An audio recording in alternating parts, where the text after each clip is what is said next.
Something happened in the past few weeks that should make us all stop and pay attention.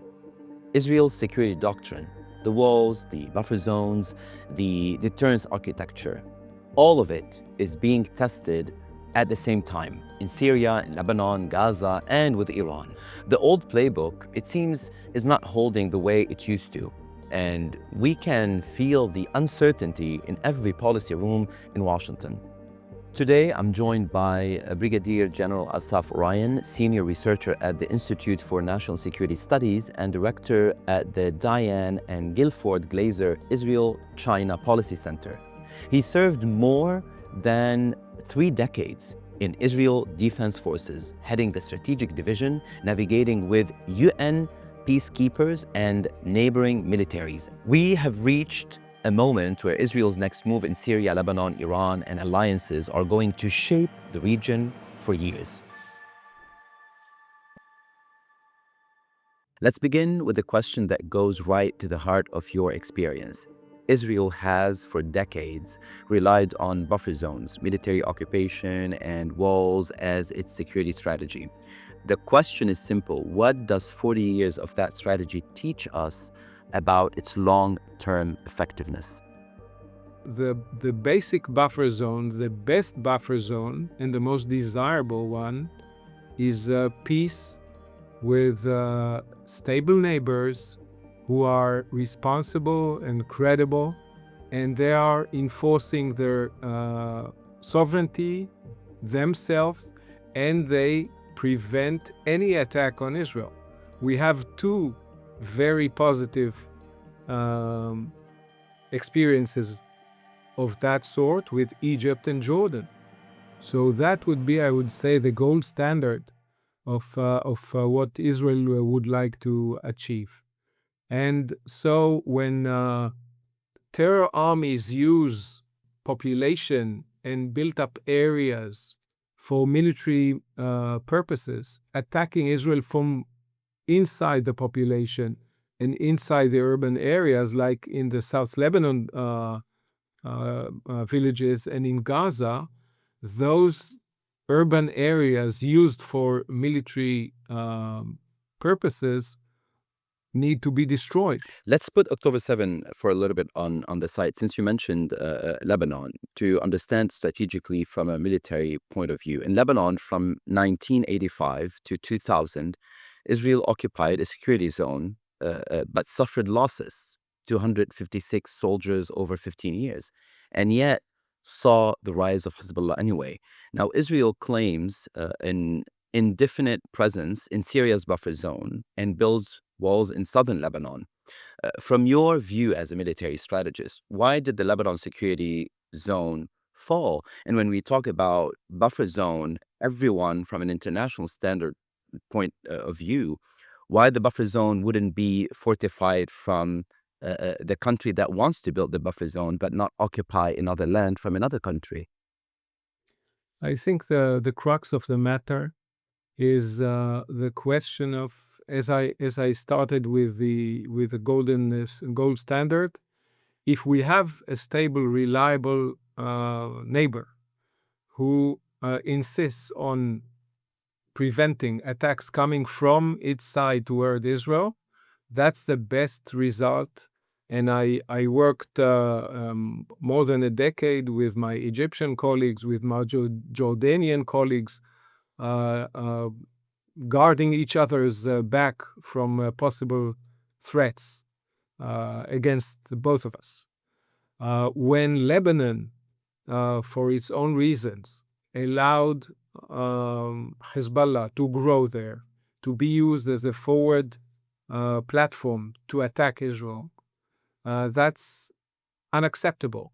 And we've tried going along with the 1701, with the UNIFIL forces, with promises that the area is demilitarized, with claims that Israel is only alleging the buildup of Hezbollah, and we've seen where it went.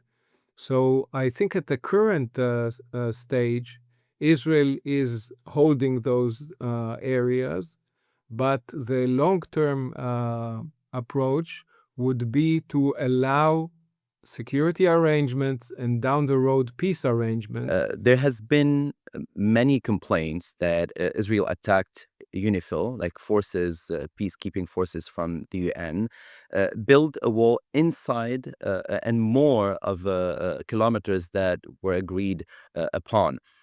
How is this today different from before? And also, we've seen the Syrian buffer zone.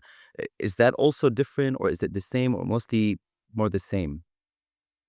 With Syria in 1974, we had the disengagement arrangements after the 73 war, which dictated demilitarized or at least decreased areas of military presence to make sure that both parties don't surprise each other with attacks. That's to prevent a 73 war scenario. On December 8th last year, the Bashar al-Assad regime fell, and this arrangement finally collapsed, although it was hollowed long before because of the civil war. There were times from 2013 or so that the other side wasn't held by Damascus, but by rebels. So what Israel did last year is to seize areas which might turn into threats. But I think the end game is well known. We're talking about security arrangements reinstated and down the road peace. So I think we need to differentiate between the tactics and the strategic purposes. How do you see the peace along the run? Do you think Lebanon has the right to condemn or present complaints to the United Nations and to the world that UNIFIL have been attacked? Lebanon did not retaliate so far or launch anything from the southern side of Lebanon toward Israel since the ceasefire. Yet there are who called these provocations. Does Lebanon, you think, have the right to retaliate or respond at this point, or this is going to be seen as provocation? I think what we need to keep our eyes on the ball. The ceasefire agreement was an equation which basically says no Hezbollah weapons, and that preferably would be achieved through Lebanese armed forces, Lebanese government action to disarm them. And Hezbollah, right from the start, said, well, maybe only on the south. I think the Lebanese armed forces had some progress in this, but recently we're hearing more resistance from the resistance and more excuses from the Lebanese armed forces. As we just saw, the commander of the Lebanese armed forces visit in Washington was canceled for some reason. To, let's say, compensate for what the Lebanese armed forces is doing and to stop Hezbollah from rebuilding, which is what they did from day one after the war, Israel is enforcing this. And of course, it's a violation of Lebanese sovereignty, but so is the Hezbollah weapons are also a violation of Lebanese sovereignty. About attacks near UNIFIL forces, I think it's regrettable. It's mostly mistakes, I understand. And the wall violating the blue line is probably also a mistake, and eventually it will be removed. I've been part of many such corrections over the years. However, if it's going to be removed, how do you explain the fears, specifically that we hear from and we see from settlement organizations trying to promote the selling of some of the southern sides of Lebanese villages in Lebanon? How do you see that in this perspective if the end goal, as you said, is peace? I think this is basically trolling. and people playing with each other's minds. There's definitely not a political will, no political backing, no political support to any of these. And look, we have zealots in many places with strange ideas. I wouldn't let them kidnap the agenda and what's really on the line. So, What's on the line is the Iranian occupation of Lebanon through Hezbollah weapons against the option of going to peace. so can buffer zone or cannot buffer zone substitute for diplomatic resolution, or does history suggest the opposite, you think? I think it's a combination when you basically need a buffer zone, which would best be agreed by diplomacy, but lacking diplomacy, you need to make sure that your civilians are safe and that no threats are allowed to grow on the other side because of any excuse, bringing us to what Hezbollah mentioned as his plan to conquer the Galilee, or what we've seen on October 7th. In your paper, Israel and the Fall of Assad, you argue a buffer zone is only as good as the neighbor's state capacity. Does that apply here? I think in Syria we're seeing an opportunity emerging because Iran lost its partner, staging front, logistical medium, and so on. And a Shah regime seemed to be committed to preventing Iran from returning. That's good news. And I think what we've seen recently with Syria joining the anti-Daesh coalition, the anti-ISIS coalition, it indicates that Israel and the Shah regime share common enemies in Iran and ISIS, and they share this interest of making sure that the border would be quiet. So as long and as much as the Shah regime will stabilize, will keep the Druze minority and communities safe, and will refrain from attacking Israel, I think we have good conditions to discuss security arrangements for starters and peace down the road. Also, you mentioned in your paper or alongside the paper that these buffer zones, some would fear that when do they come long-term status? Because you mentioned earlier that at some point even these walls would go down. But when would they become a long-term status rather than a crisis response the way we're seeing it today? And what risk does that pose to Israel's strategic flexibility? I think Israel learned some lessons from its long stay in Lebanon, as you mentioned. The years where actually the presence of the IDF on Lebanese soil not only hasn't prevented Hezbollah, but also encouraged its growth. It gave it training ground to get better, mobilization base, and so on. Time will tell, and there's no simple answer for that. I would suggest the advance and momentum of diplomacy as the good measure to indicate whether it's a long-standing stay or temporary.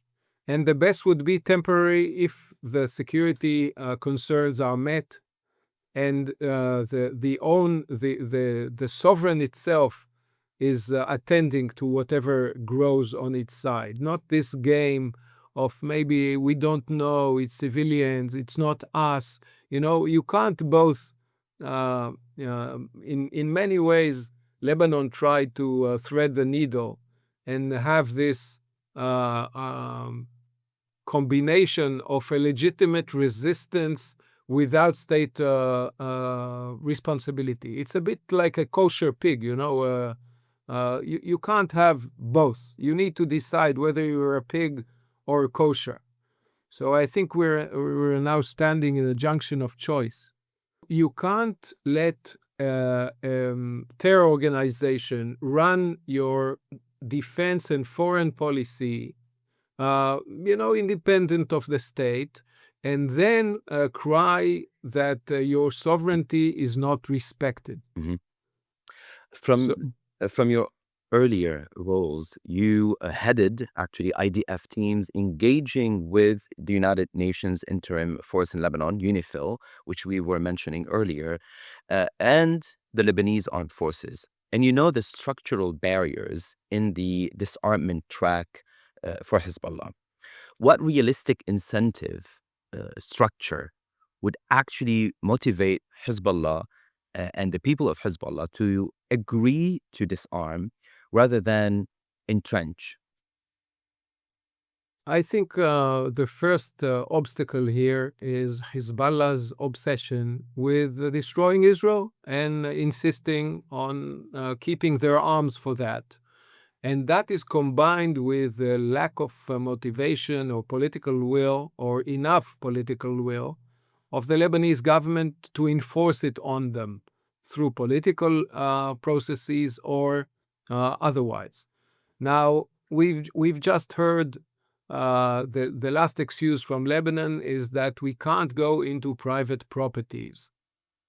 But we know from the war that private properties are exactly where Hezbollah put its arms, in private homes, in wadis that were declared private property. These are the same places where UNIFIL could not patrol because it's private property. So Lebanon was hiding behind, and I heard it in Nakura in the tripartite meetings. Lebanon was hiding behind, it's our law. You need a judge decree or warrant to go into a house, and people have their rights, and we can't do this, and so on. Are you trying to cloak Hezbollah's weapons, or are you trying to rid yourself and to get to the state monopoly on arms? I think that's a moment of decision. Now, you asked about incentives. There are two kind of incentive. Positively, there should be economic reconstruction, support to the Lebanese armed forces, security arrangements, and finally peace guaranteed by great powers. I think that's a great prize.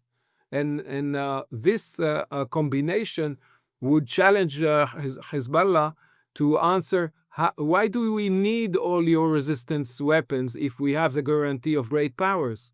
And Israel is quiet,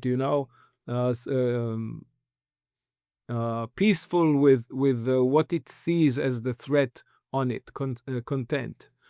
The other are on the negative side. There should be sanctions, both personal and organizational, financial measures, direct military enforcement, but also the IDF staying in the field until this is resolved. I think that's a great incentive for Lebanon. Hezbollah would use it as an excuse, but Hezbollah's excuses are endless. In each case, they say, okay, what about Shabaa? But why What don't we about this? remove this excuse that Hezbollah is actually using today? Like, how do we want to disarm when actually Israel is attacking, keeps attacking regarding disregarding the ceasefire, building walls? So, and also, so first, why don't we remove this justification or excuse? And how does that also, being inside of Lebanon or building walls, undermine Lebanon's government capacity to enforce the kind of disarmament Israel demands and actually is in talk with their Lebanese counterparts? With I the think when Americans counterparts, because we're seeing yes. American envoys are going back and forth to actually establish that kind of ceasefire. But it's been, again, used as an excuse, continuous attacks and building walls. Why don't we remove that excuse? Look, my experience is that we're dealing with the excuse de jour. Hezbollah always has another excuse. behind the occupation, there is Rajal, there is Shaba, there is the 7 villages inside Israel. There is the overflights. There is. It is an endless fountain of, it's the Zamzam of pretexts. It never stops flowing, and it doesn't matter how many you remove. Now we're talking about the wall. This wall, as I said, I think it's an aberration. It will be corrected. I wouldn't make it too much of it. The security positions inside Lebanon will be removed when Israel is satisfied that the threat is indeed disarmed. The attacks, as every Lebanese knows, are against Hezbollah. Every strike on some guy in the municipality ends up with a yellow obituary of Hezbollah saying, yes, it's another member. Israel is not attacking Lebanon, it's attacking Hezbollah. And in this sense, this is the incentive of Hezbollah to disarm if it doesn't agree to disarm through Lebanese politics and dialogue. How long can we hear, oh, this is a matter of the national dialogue on defense, the strategic dialogue on national defense? I read it in UN report, for 15, 20 years now. Where is it? Where is this dialogue? Why isn't it moving forward? Israel and Iran remain in a strategic tension. With your background in strategic planning, I want to ask, what triggers the next Israel-Iran escalation? Is it nuclear development, a proxy miscalculation, or something else? And since everyone is talking that there is a next phase of an Israeli war launched on Lebanon, what can you tell us about this? About Iran, again, as I started with with Hezbollah, I am less concerned about what will be the exact spark initiating the next round. The threats on Israel from Lebanon and Gaza were diminished, although we paid a lot. The Palestinians paid more. Yemen is still, the Houthis are still a threat and a harassment. And Iran was beaten hard in June. And the militias in Iraq, I think, are deterred. Now, losing the Assad regime, they lost an ally, a front, a logistical axis. And as I said, the Shah is not playing along in the Iranian orchestra. How effective is the current deterrence architecture at preventing a direct confrontation? I think none of the parties is looking actively to go after the other. However, Israel will not accept further progress on the nuclear side, nor a re-establishment of the ballistic capability. And any of these can be used as a trigger. But as long as Iran is committed to Israel's destruction, and Israel is committed not to let them do so, you can assume further conflicts, although we don't know the actual spark and the date. With some of Iran's proxies networks weakened, as you mentioned, Syria transition, Hamas decimated, what role do these proxies now play in either restraining or enabling escalation? The Houthis found themselves suddenly very relevant on a strategic maritime line of communication.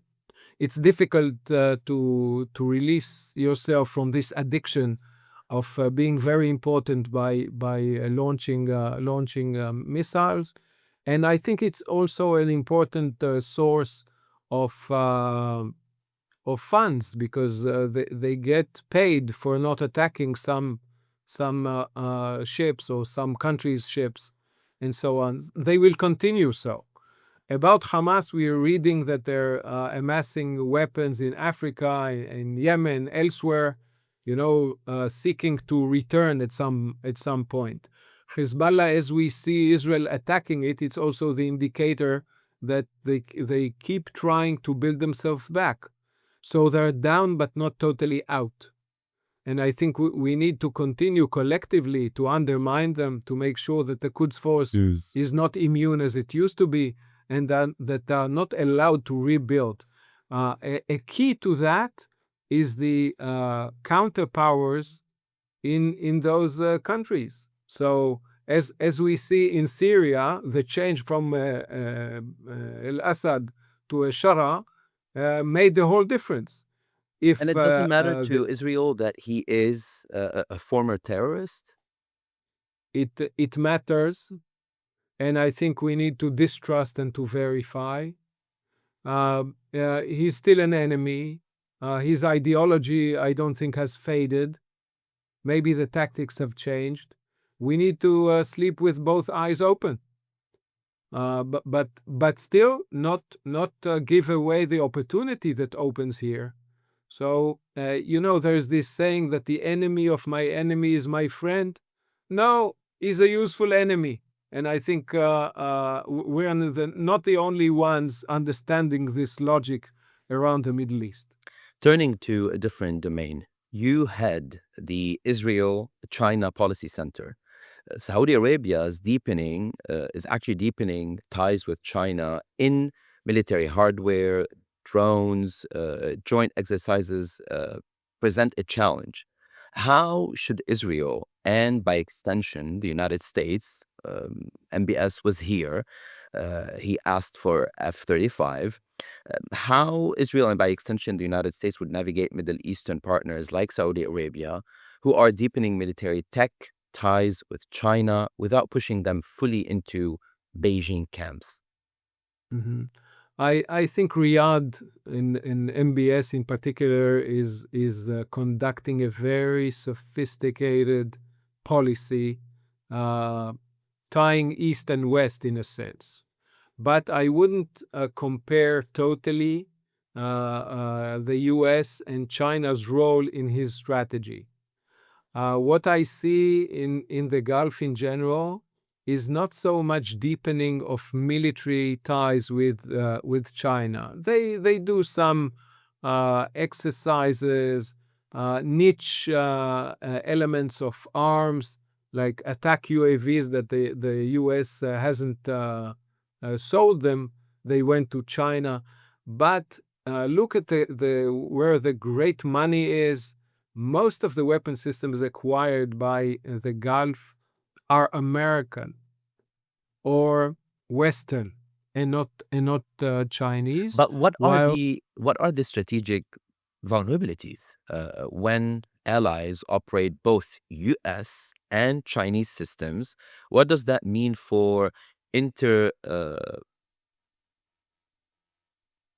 changing systems that it has so many vulnerabilities in terms of cybersecurity, intelligence sharing, Yes. and alliance cohesion? Yes. So I think we need to understand how to coexist not military systems with Chinese military systems, but how do we coexist with our partners who rely on China in economic and technological aspects, while relying on the US on military aspects. And we heard indeed that President Trump said, yes, we will sell F-35 to Saudi Arabia, but at the same time, the Pentagon is saying, well, but how do we secure the F-35 technology from China when it's in the Gulf? So they will need to find measures to protect that. China is also well known for its plethora of means and ways to acquire foreign technology, foreign advanced technology. And both America and Israel need to safeguard their technologies that they share with the Gulf partners, including Saudi Arabia. So I think the wisdom here is how to protect your technology without hampering your partnerships on the next generation. Right? And I would say the pot of gold or the highest high ground is AI and quantum. That's the great prize, the El Dorado of current technology.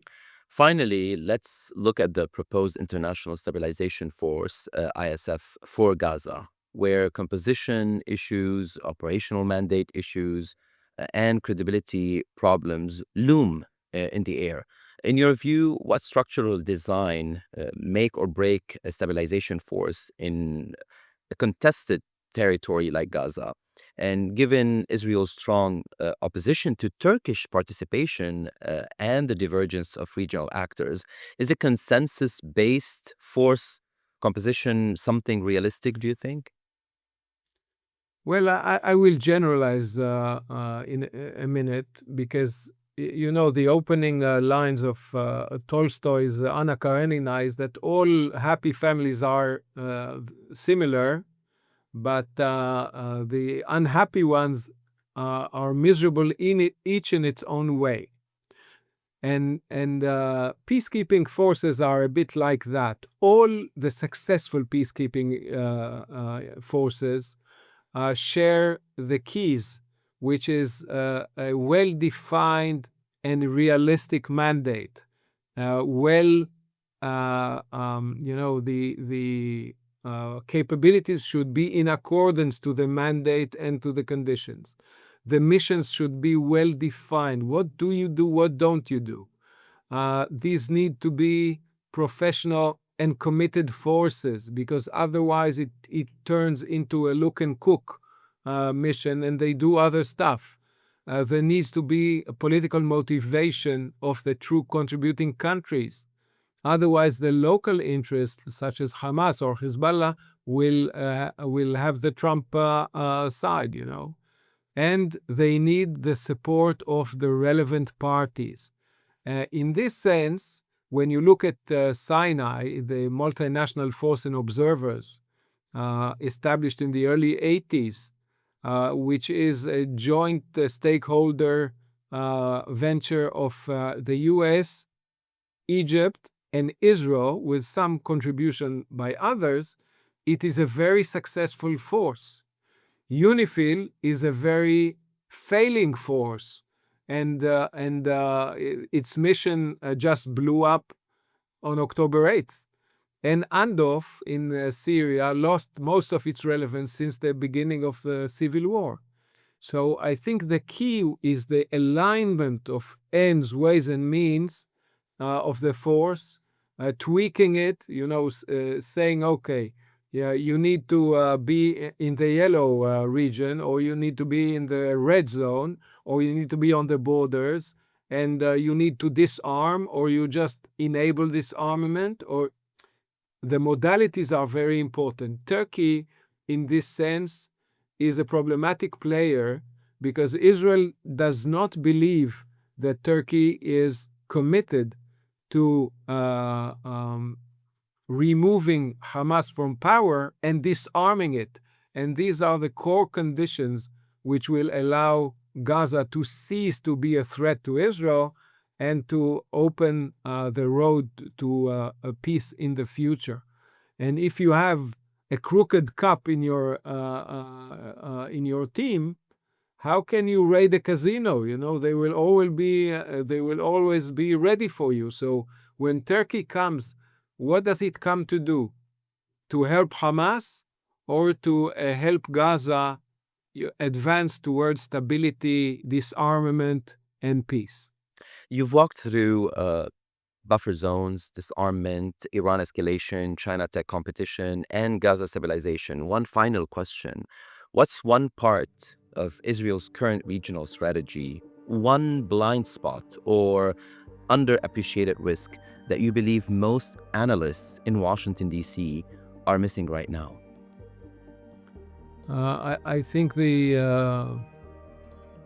all of those foreign security issues, from Israel outwards, need to take into account into account the domestic aspect of Israel, the need for national cohesion, the need for the rule of law, the need to harness and enforce the law in the West Bank, to stop the militias' growth, the Jewish militias' growth in the West Bank, to make sure that the armed organized crime in Israel, which mainly is responsible for deaths of our Arab civilians. All of these need to be addressed. First, the Sun Tzu said, know the enemy, know yourself. The know yourself element is very important. I think that's the center of gravity. Assaf Orion, thank you for being with us. Thank you for inviting. Thank you for watching, and until next time.